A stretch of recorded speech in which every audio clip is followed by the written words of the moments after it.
The EFF has just concluded what appears to have been quite a successful conference, or National People's Assembly, as they call it. Thousands of delegates from all over the country spent the weekend deliberating on everything from policies to plans of action, how to strengthen the party, and they even elected new leaders. How do we know this? After all, many of us did not make it to NASREC. We know about it because we watched it on television and read about it in newspapers and other media. It is therefore fair to say that many people, including EFF members and supporters, would have been in the dark about the conference had it not been covered by the media. What worries me, though, is the amount of time EFF leader Julius Malema has spent recently attacking the media because he does not like what they have to say. In this episode, I explore the EFF's history of harassing and threatening journalists because they have reported negatively about the party or its leaders. I also look at the role played by journalists themselves that emboldens Malema and the others. Hello everyone, welcome back to Joe Talks Politics. I am your host, Joseph Musia. Let's get right into it.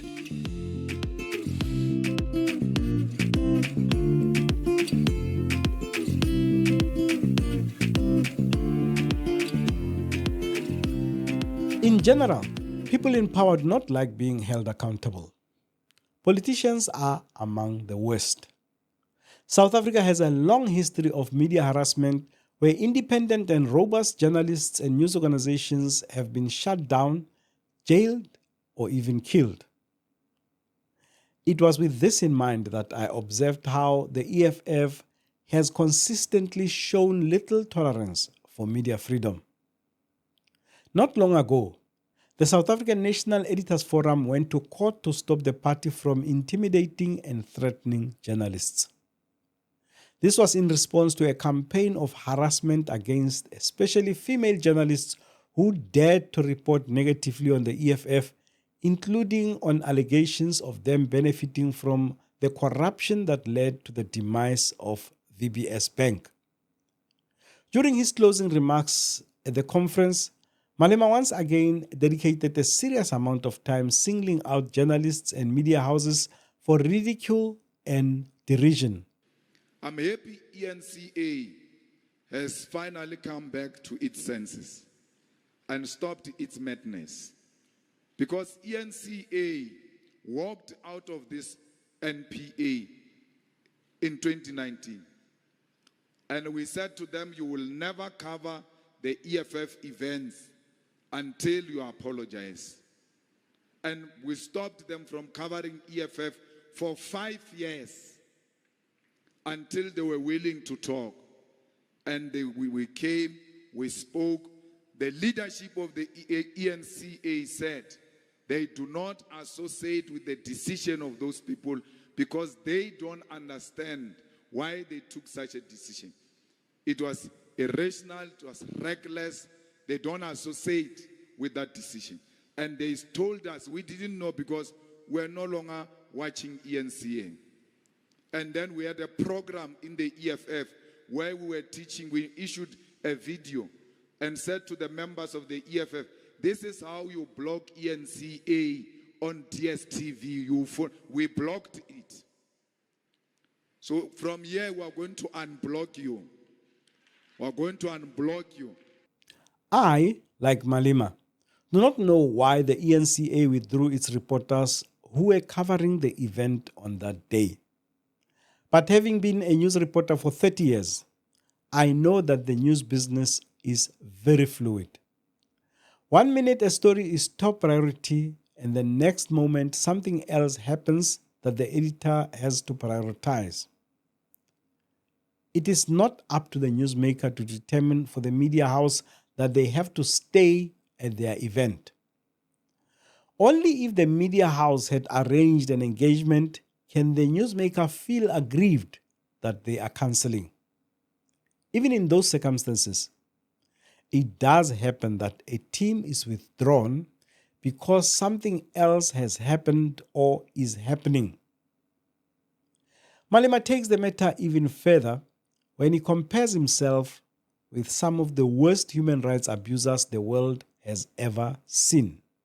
And then the ENCA, I told them one thing, that when Hitler was speaking bad things and declaring death on the Jews, no media has ever walked out of him. Even when he was speaking, killing people. What justification do you have that you walked out of a political gathering where the life of people was not threatened? They never walked out of Malan. They never walked out of Vervoet. They never walked out of De Klerk, out of Botha. Even when these people were announcing the killing of children in Soweto and everywhere else, the media never walked out. So, what is worse about what the EFF did that day to make you walk out? It's an irrational decision which exposed you as a media that you are subjective. It turns out that not withdrawing from his events is not a guarantee that you will not end up in his bad books, as is the case with the public broadcaster. I want to talk to the political editor of SABC, because I see this thing of calling analysts. They come there and then they talk alone and talk a lot of nonsense. So if you are an analyst, it will analyze EFF. You must call us to be there. That analyst must sit here, speak that nonsense in our presence, and will expose them, because many of them are just clowns. Yeah, analyst, the same analyst in his entire life, he has never organized a birthday party. He has never organized his own wedding celebration. But he wants to come and analyze how a gathering is organized. From which experience when? When I sang our dear party, so please, we are not riding on a high horse. Call us, call an analyst, put here. Even some Carlos is an analyst, he was analyzing some nonsensical things there. Listen to this one. What's about only one? Blind. Call us, talk when we are here. Repeat unto you. He insists on telling news organizations how to report on him and the EFF. 405 it used to be a very nice channel, well balanced. And there is a guy there of 405 who, when he came, I want to talk about this name. Galata. Yeah, Galata. Galata came to 405 and behaved like his objective. And made that station to be a people station. We loved it. We were putting that channel. But that channel, and I'm saying this honestly, is going to collapse.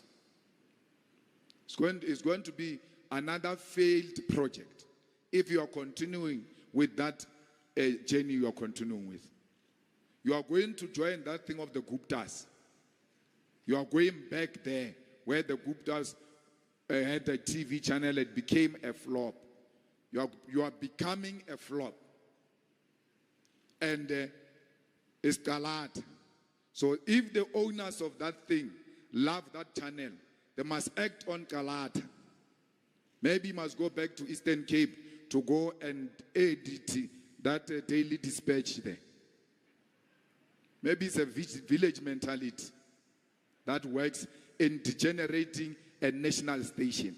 The online newspaper, the Daily Maverick, has done some incredible journalism on how the EFF leaders, especially Malema and his erstwhile deputy Floyd Shivambu, had benefited from the looting of VBS Bank. For this reason, he maintains it is not a proper news organization. We can't say Daily Maverick is a media because it's not a media. That's pure gangsterism. Someone uses it from their own dining room to drive a certain narrative. It's not a media house at all. It's like saying EFF podcast is a media house. It's not a media house. It's pushing EFF propaganda pure. But we don't do it pretending that it's a media house. Political leaders are very influential people. They have followers who will act against anyone they regard as hostile to their leaders, even when no one has given them instructions to do so. So it is important that leaders exercise their power with the greatest of care. Unfortunately, some journalists are also to blame for the way politicians treat them. You see, there are some inexperienced young journalists who feel a sense of achievement when politicians know them by their first names. You will hear them at press conferences shouting, CIC this and CIC that, or SG this and SG that. Julius Malema is CIC to EFF members. He's either Mr. Malema or Julius to journalists. The same with Fikile Mbalula. He is not SG or Fix to the media. He is simply Mr. Mbalula. Or Fikile if you have to. Maintaining a professional arm's-length relationship tells those you are dealing with that you want to be taken seriously and treated with respect. It does not mean that they will not attack you if you write what they don't like, but they will not see you as sucking up and therefore easy target for ridicule and insults. Can I take this moment to ask those of you who are not subscribers yet to please consider doing so. That way I can grow the channel and continue to bring you analysis of the country and the continent's top political developments. And don't forget to like, share, and comment on the episodes. See you in the next one.